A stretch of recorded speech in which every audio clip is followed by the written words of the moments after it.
Hello, everybody. Welcome. I have a great guest here today. This is Connor, and I'm at his bookstore in Lake Worth, Florida. Connor, thanks for being on the show.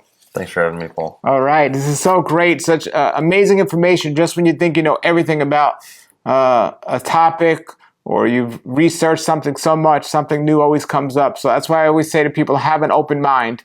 For me, for those of you that don't know, I'm a history buff. I love history. I'm into metal detecting, and I would search all over Florida to find the most historical places. And I love the history, specifically of West Palm Beach and Lake Worth, where we're at. I much love the history of Lake Worth.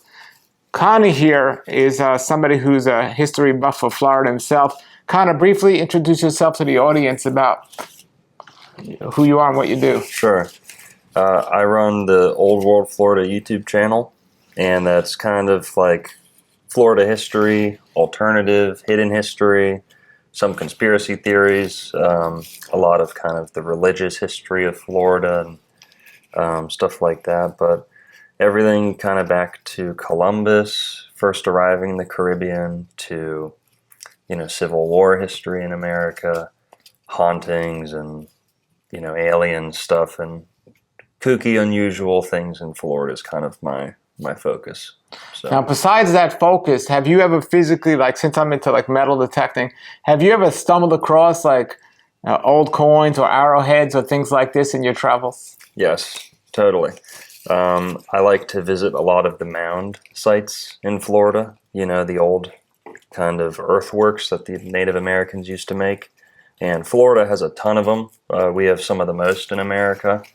And whenever you go to one of those, especially after a storm or anything, you'll always see exposed, cooking materials, pottery, shards, and arrowheads, of course, bones, animal bones, things sometimes you're not supposed to pick up, things like that. But depends where you are, if, private property or not. But yeah, you see that all the time.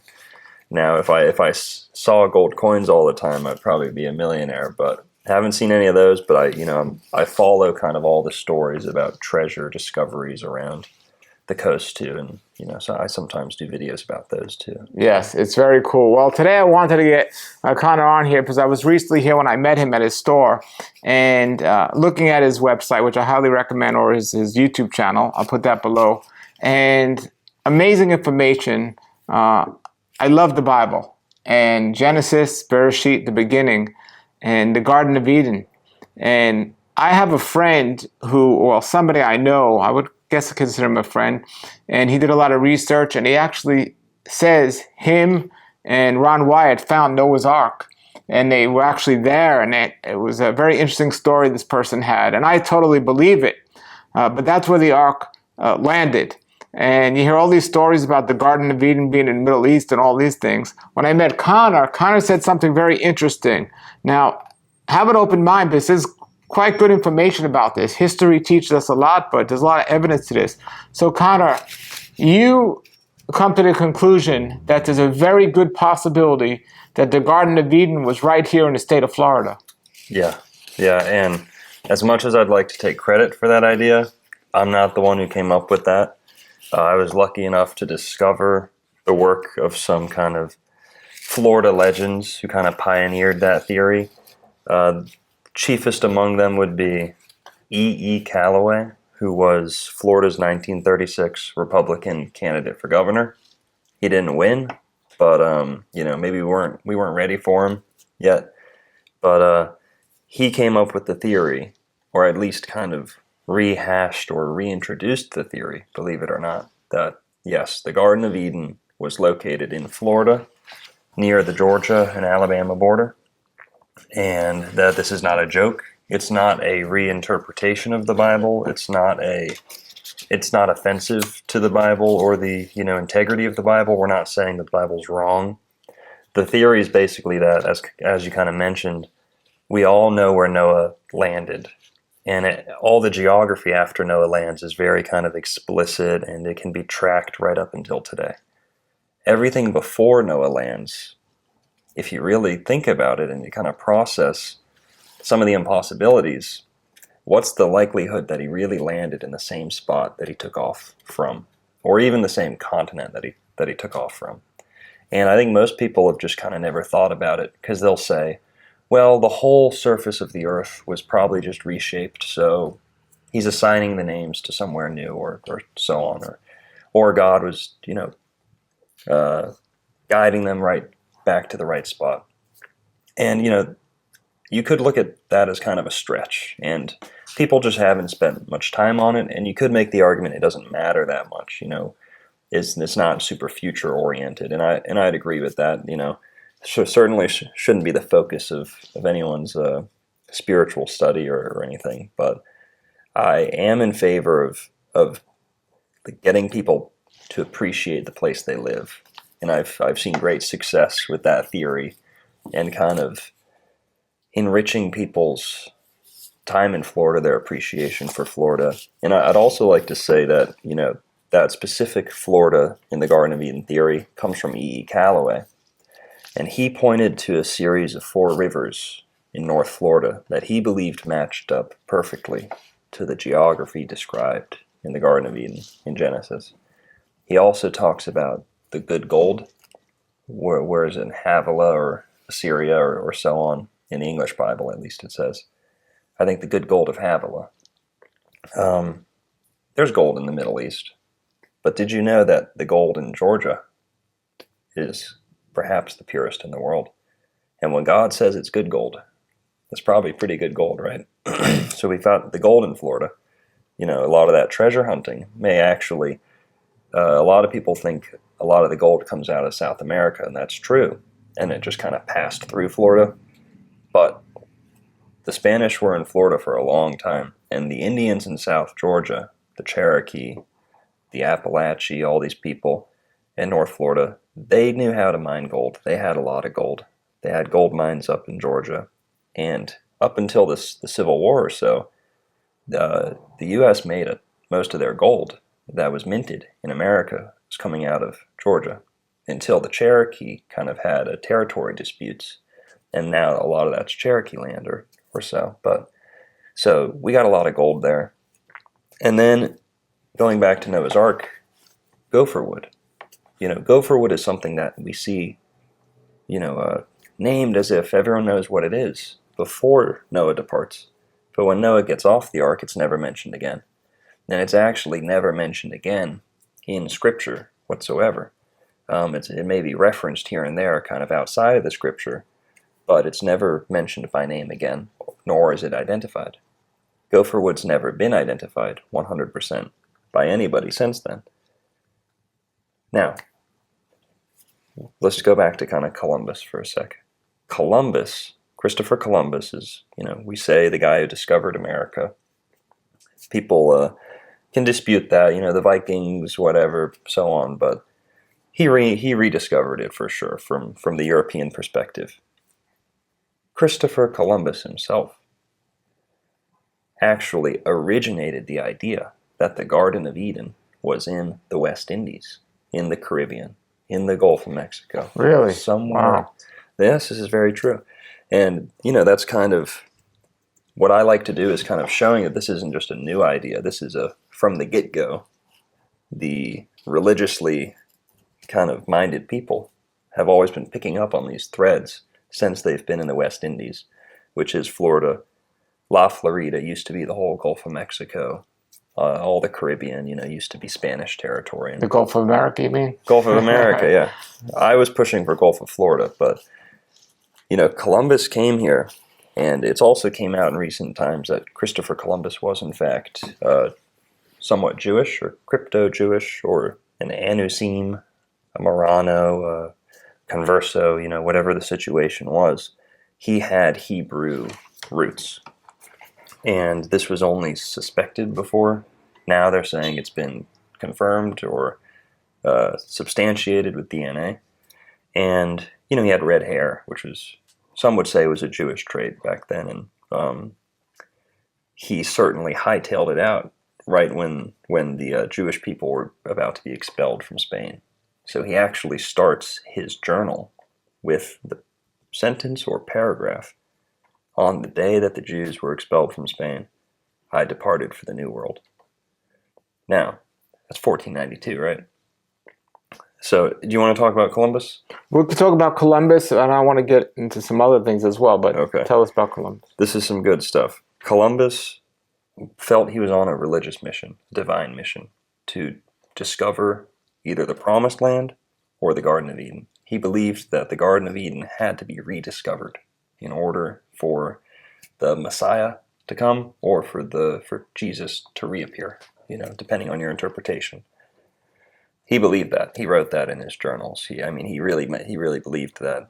And on his first voyage, he brought Hebrew translators, Aramaic translator, Arabic translators. On his second voyage, he started writing that, yes, I believe I have started to discover the earthly paradise. On his third voyage, he actually started using the book of Genesis as a treasure map, saying, oh, there's that one river. There's some of the good gold that we were looking for, same thing kind of the Callaway guy was doing. And he really believed it. He thought he was in the setting, the landscape of Genesis, of the Garden of Eden, or close to it, near proximity.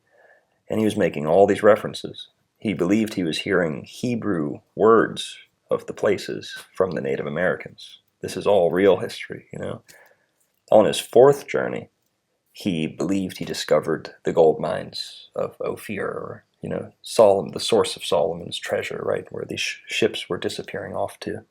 And he wrote all this stuff down. So that's pretty interesting, and that sets the stage for this, the next big chapter in Florida in American history is the Fountain of Youth saga. Columbus came very close to discovering Florida. He went across the north coast of Cuba. He first landed in the Bahamas, which is twice as close to Florida than it is to South America. If those pesky Bahamas weren't there, he probably would have sailed right into Miami or the Keys. But 20 years later, from 1492, it takes 20 more years before Europeans set foot on Florida. Now, what are they looking for? They were looking for the Fountain of Youth. This is Juan Ponce de Leon. And many would say, and back then this was the interpretation, that the Fountain of Youth and the Garden of Eden are interconnected myths. If there is a Garden of Eden, would the Fountain of Youth not be there? And, vice versa. That was the thinking of the day. And, of course, the Garden of Eden took the form of clean water because all these guys were sailors. And clean water was so hard to get unless it rained. When they showed up to Florida, it has the highest concentration of freshwater springs on Earth, by far, by a lot. It rains every day. It truly was. It felt like the Garden of Eden, The crushing pressure of daily survival was lifted. And Sure. I don't think these people ever saw a place like that on Earth. Even places in the Caribbean and the tropics in Central America, many would argue are too tropical or even they're inhospitable to the human organism, the human body. We have to do a lot of prepping and protecting to kind of carve out an existence in those places. Whereas Florida, it's as close to the Garden of Eden as some people have ever seen. And that is not an original idea. It's always been an idea passed around. But the Fountain of Youth was kind of a retelling of that same, myth Columbus was chasing. And then, just to fast forward, you get, I'll just leave it there. Okay, so let me ask you this. So, do you know what year, boats became a thing, where people were floating on water in history? And I'm not talking about Noah's Ark. I'm talking about just in history. Mm-hmm. Was Noah the first one that built a vessel to travel on water, or was it quite common in those days? Because it was in this area where there's a lot of fish and sea and all this stuff. So do you know the history of boat vessels and how common they were back then? Not a ton. I don't know specific time frames. I know a little bit about anchors, because another good evidence for the Noah's Ark story in Florida is the prevalence of anchors, ancient ship anchors that are kind of just littered across Florida. Some of them are as big as refrigerators. Some of them are, 7, sometimes 8, 9 feet tall. I mean, really, really big. And the only other place on Earth that you see giant ship anchors that size is at the top of the mountains of Ararat, where, Ron Wyatt and your friend were probably looking at some of the anchors they have there, which have always served as evidence in that location for the Noah's Ark story. And that's some of the most compelling evidence, so some would say the only evidence, because there's the ark structures that a lot of people don't believe in. The ark stones, more people find compelling. So much evidence and this, but here's what I'm getting at. So I do believe in the Bible, and so if we have Noah and his 3 sons in his family, he's probably the only ones alive on the planet at that point.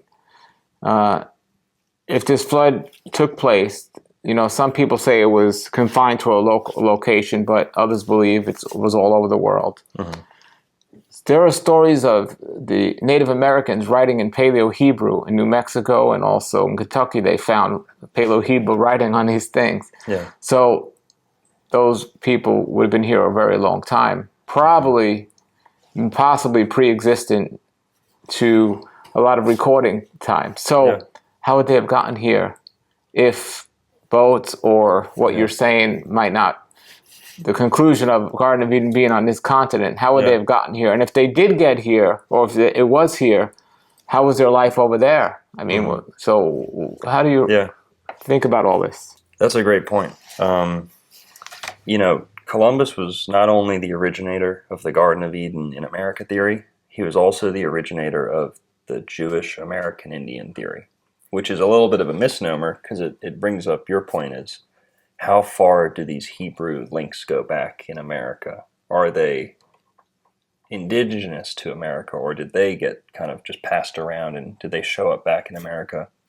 Well, the anthropological kind of consensus like 200, 300 years ago was that all humans are descendants of Noah's children.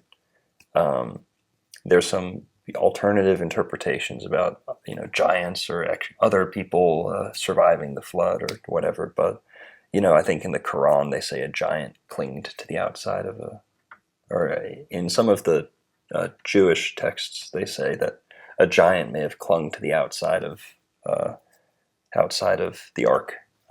So that is in some of the scriptures, but the general kind of the anthropology of the day, like 200, 300 years ago, was that Europeans were descended from Japheth, that Africans were descended from Ham, and that people in the Levant, Levantine, and East Asian people, all Asia, were descended from Shem. Now, I'm not vouching for that, theory, but that kind of puts it into perspective. Since evolution got introduced, that all got flushed down the drain. So we're kind of left to put all the pieces together. Who comes from where? Is it diffusionism, or is it, Bering Strait theory? Now, but before that, the general consensus was, yes, not only are all the East Asian people Shemites by kind of definition or original descent, all Native Americans would then, by consequence, also be Shemites. So anything Noah knew about God, the Native American could also know about God. That's just kind of your baseline understanding is they could simply be Adamic race, Semitic race from Shem, but can we call them Israelite? Can we call them Hebrew? Or Hebrew, can we call them Israelite? Can we call them Jewish? The things that they exhibit will kind of help us narrow down the time frame or show how back into time they had a communication with the old world, or the Eastern Hemisphere. So, for example, from Abraham onward, what kind of defines the Hebrew religion? You could say, Noah made animal sacrifice, so you see animal sacrifice all around the world, right? Abraham, you see Circumcision after coming into play. Well, did the Native Americans do circumcision? They did. Many of them did. Down into Central America, it was very popular.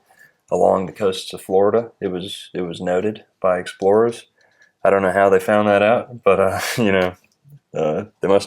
someone must have snuck a peek or something. But they didn't wear much clothing. At that time they wouldn't wear much clothes. But so that could kind of help narrow down the timeline. Is they knew about circumcision, whether they discovered that on their own or so on. That's a pretty defining characteristic of. Yeah. So I guess what I'm getting at is how could, if wherever Noah was, whether he was in the Middle East or he was here, how could, and assuming that Noah's Ark was the first boat vessel, how could there have been people settled here and settled out there at the same time? Right. Well, so you mean before the flood or after the flood? After the flood. Well, after the flood, Noah's descendants, especially through the line of Shem, are believed to have spread eastward. The ones who didn't become descendants of Abraham. But how, on another boat? No. Well, you could have just walked over. You could just walk over the Bering Strait, which is what they tell us, and which is why the Asian people and the Native Americans 300 years ago were both associated with the Semitic race. Okay. So they could have just wandered over here, similar to how they tell us in the history books, or the evolution books, or the mainstream interpretation of how the Americas were populated allow for this Semitic interpretation to say that they are true Semites. How could they have gotten back? Well, let's kind of go over some of the other theories. How could people have been on both sides of the Atlantic? You kind of mentioned the possibility of Noah's Ark maybe not have being as global as it's kind of poetically expressed in the Bible. We don't want to rob the Bible of its poetic license and its mythological kind of imagery. And now I'm not doubting the Bible, but let's be honest. If it's one family who's telling the story and their homeland truly was covered with water, and to them the whole world seemed enveloped in sea, and they didn't see any of the tallest peaks that they were familiar with, they could be entirely true in writing, yes, the whole world was covered and so on and so on. And, that's true to their story, but it might not have been true to every corner of the earth, So there is a little bit of wiggle room to say the place that Noah and his family departed from was completely flooded, but maybe in the other parts of the world, there were caves, there were mountains, they might have not have been affected at all. Florida, for example, if Florida is a starting place for the Bible, Florida could disappear in a matter of days of flooding, and you could think your whole homeland disappeared and the whole earth was, if you didn't know anything else. So there is some wiggle room for there. Now also, let's give the Mormons a little credit. The Mormons, this is one of the defining kind of core tenets of their religion. A lot of people make fun of them because of the multiple wives or, the underwear or whatever.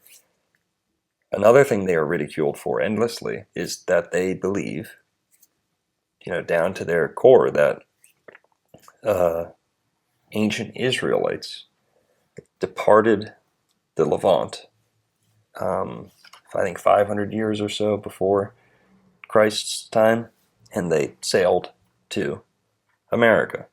Now, there were boats by that time. The Romans had boats, the Greeks had boats, the Phoenicians were good seafarers. So, back to your question about the boats, I know that I know the Phoenicians go, way before the time of Christ. They were of course before Yeshua, but not Noah's Ark. Well, what's the timeline on Noah's Ark? Some people say, 5,000 years before Jesus or so? Something like that. I don't know. He thinks they're going to wipe the floor with E. Callaway. Much to his surprise, his experts that he hired come back to him and say, Mr. Klug, this E. Callaway guy actually has more tangible evidence than all of the Middle East combined, as far as pre-flood geography, pre-flood landmarks and, the mineralogy of the pre-flood, and also the climate, all this, just the fact that the pre-flood existence seems to be in a Edenic, it's more suited to the human being. As the more we sin in the Bible, the more God kind of makes the terrain and conditions less hospitable to us, right?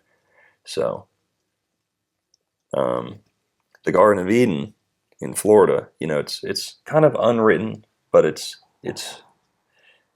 generally seen as a subtropical. Every tree pleasant to the sight, right? Every fruit that you could need to survive is subtropical. It's not the desert. It's not Iraq. It's not Iran. Are there some nice rivers over there? Yeah, but you know how much you need to irrigate those areas to render them even remotely hospitable to human life and, agriculture and all that. It's kind of a farce to think that they did that the way it looks today. And people will say, oh, well, way back when it was very tropical and lush. Yeah, back when the empires were spending lots of slave power irrigating those areas. Florida's never been irrigated. The south of Georgia's never been irrigated. They've flooded some parts. So what is the exact, the closest that we've come to in the studies to show what area it is, and how is it today? The people there know of it, or do they not know of it? Mm-hmm. Yeah, sorry, I got a little off track there. No, that's all right, and I'll put you back on track. Thank you. Because I got so much to cover. Of course. So. I just wanted to say about that John Klug story. Sure. He was so convinced that E.E. Callaway had hard evidence, he ended up investing with E.E. Callaway and bought the Garden of Eden. The richest man in America. After him, the Mormons bought it. So that's how we bring that full circle. The Mormons heard of this story, and they, in their religious scriptures, believed the Garden of Eden was somewhere in America. Joseph Smith kind of pointed to Missouri, but their archaeology points to Florida as the arriving point for their Hebrew. Remember I said the Mormons believe Israelites crossed the sea and came to America? Well, they actually believe it or not, it's almost like a direct reversal of the Noah's Ark theory. Because E.E. Callaway, who didn't know anything about Mormonism, said Noah's Ark left from the Apalachicola River area, because that's where gopherwood grows. The Mormons believe, to this day, that their Israelite people, the Nephites and the Lamanites and the Lehites, came and they sailed up the Apalachicola River. Of all the places, they believe that these Israelites landed in Florida when they returned to the Americas. So maybe that answers one of your earlier questions. Yeah. But what was the reason? Okay, so what is the area specifically? Do we know, and who owns it? The Mormons own it today, and is that the same? And what's the area? So the Mormons ended up getting rid of it. I think they doubled down on the Missouri theory eventually, but they were kind of hedging the bet, as you'd say, or kind of betting on both sides. Then it went to conservation, and now it's conservation land. So I think it's ruled, but it's presided over by a group that just keeps it there for hikers and mountain bike riders and stuff. It's a walking trail today. It's still known as Garden of Eden Trail. It's near the Apalachicola State Forest, and it's near Torah State Park. So Torah is the tree. That's the scientific name of the gopherwood. Gopherwood is one of the rarest trees on Earth. It's endemic to that area in North Florida, South Georgia. It only grows on that one.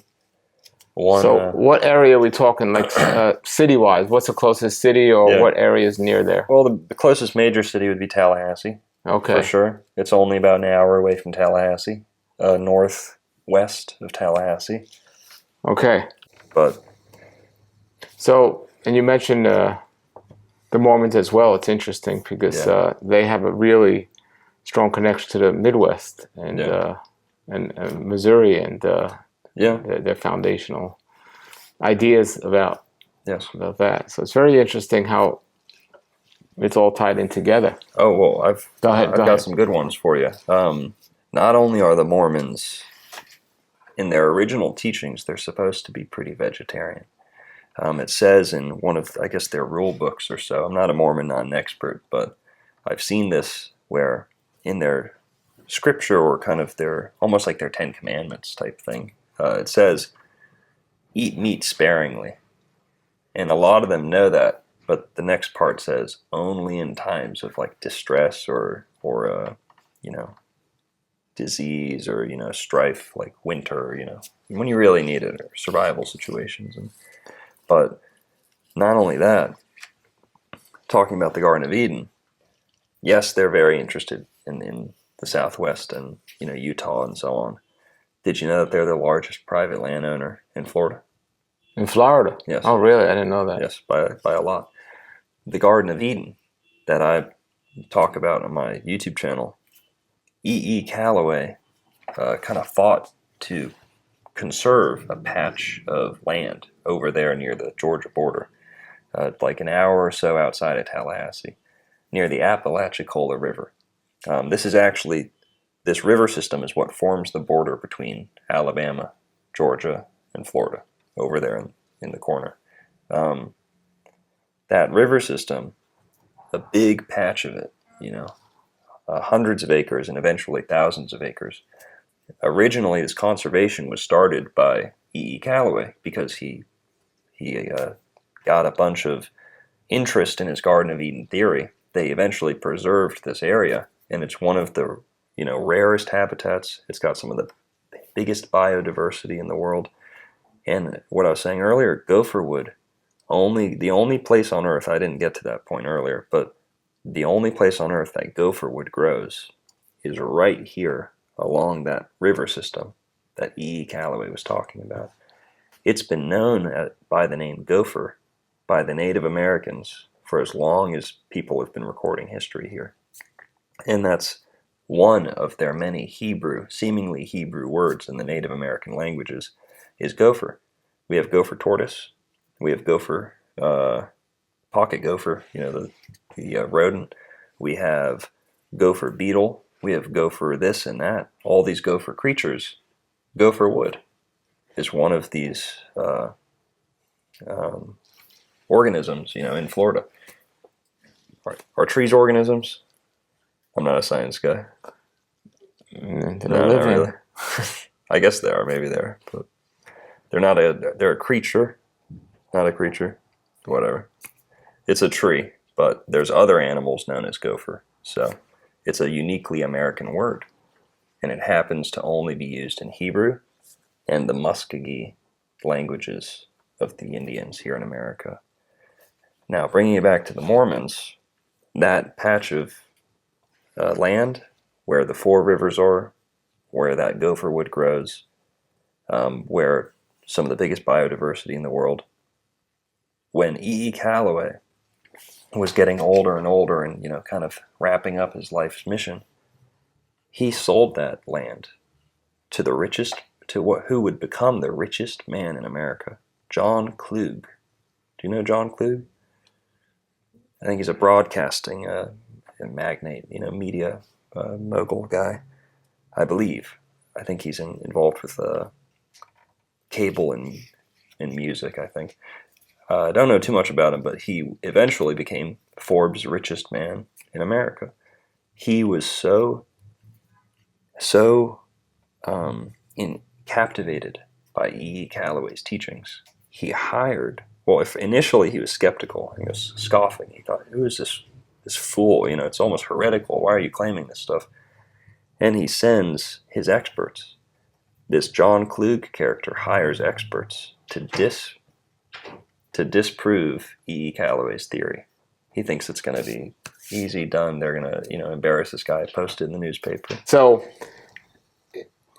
if they've done all this research to find out, or all this evidence to find out there's a possibility that the Garden of Eden was here, yeah, where even in, where is it, Mesopotamia, or where they think it might have been originally, yeah, they haven't been able to identify the exact location there, correct? Correct. So if they found the location here, have they been able or suspect what the tree of knowledge and the tree of life and death might be? Sure. Like I said, the conquistadors said that this poison apple was the most dangerous fruit they'd ever seen. And they called it, with their religious background, the poison apple. This was their, they fingered that and said that's the poison apple. Callaway, the guy who originated the Garden of Eden in Florida theory, he believed it was the spirit of free will. He was a Freemason. He was a Shriner. He was, he studied many religions and religious texts. He was a little bit of like a theosophist background, and he was a little bit into the Hilton Hotema stuff too. Sure. And another guy similar to Hilton Hotema, who's Dr. Brown Landone, who was another Florida writer, a mystic, very similar to Hilton Hotema. That's who inspired Callaway. Callaway first got off on that mission because this guy told him, you need to go it might have been a hypnotism session or something, but he had this meeting with this great mystic, and then boom, from then on, the rest of his life was dedicated to discovering the Garden of Eden. So what did he believe the fruit was? He believed it was just the spirit of free will, the fruit of knowledge. Okay, but what about the tree? What tree? Okay. The trees. Yeah. I mean, have they identified You're an evidence guy. Well, no. I mean, if you find the Garden of Eden... crime scene detective. Well, right? No. I mean, you're talking about they believe the Garden of Eden was here, so that would be the next thing. Well, where are the trees and what trees are there? And we know the gopher tree, the Gopherwood, but what... I mean, this probably one of the most interesting questions of every Bible student is the tree of God, the good and evil. This is it. Well, I would just go back to, it's a great point. I hear you and I share your pursuit of the absolute truth. But I would also stress the point that, it's always been a dispute as to whether this was a physical fruit. So even in the old Middle East and the early church fathers or so on, they weren't necessarily lining up fruit and saying, all right, which one is it, And they might have made some arguments, but I think they themselves, and it's always been a dispute, was this representative of something? Was this fruit symbolic of something? And the same people who toyed with the Garden of Eden in Florida idea, they also toyed with those concepts, So Callaway, he really says, he doubles down and says, and just so you know, he goes tree by tree in the Bible and says 27 out of 29 are here in Florida, hands down. You don't have to force it. For example, like the fig, the grape, all the most... What were the two that weren't? Do you know offhand? I don't remember. Okay. I don't remember, but we have even a cousin of acacia wood here. We have... wild olives that are very close to the olive family. You have over in you have false rosemary here for some reason. You have things that emulate herbs that come from the Middle East. So how big is this area where there's now an area that's a park or a hiking trail? How big is this area? Do you know? A couple hundred acres. Okay. Now it's a couple thousand acres. If you take that trail, I think that trail's maybe 200 acres or so. But that the state parks that are next to it are both thousands of acres. If anyone wants to see your historical teachings or your information, because you got a lot more about the scriptures, your YouTube channel is? Old World Florida. Old World Florida. And you got a lot of interesting teachings on there, a lot of different topics. So I'll put your link below. Is there anything else you want to add about what we discussed here today? No, that's it. Thanks for the interview. It's been a great time, and these topics are, I think we share a lot of similar interests, and I think our viewers will kind of, appreciate each other's perspectives, and yes. I think we've already got a bunch of viewers in common, so. Very well. Yeah. Well, thank you everybody for watching. Put your comments and questions below, and if you'd like us to come back again and have other discussions, let us know what topics you'd like us to discuss. Until then, everybody, have a great day, and thanks for watching, and shalom, shalom. Torah life ministries come out of the world. Messiah people seek the truth.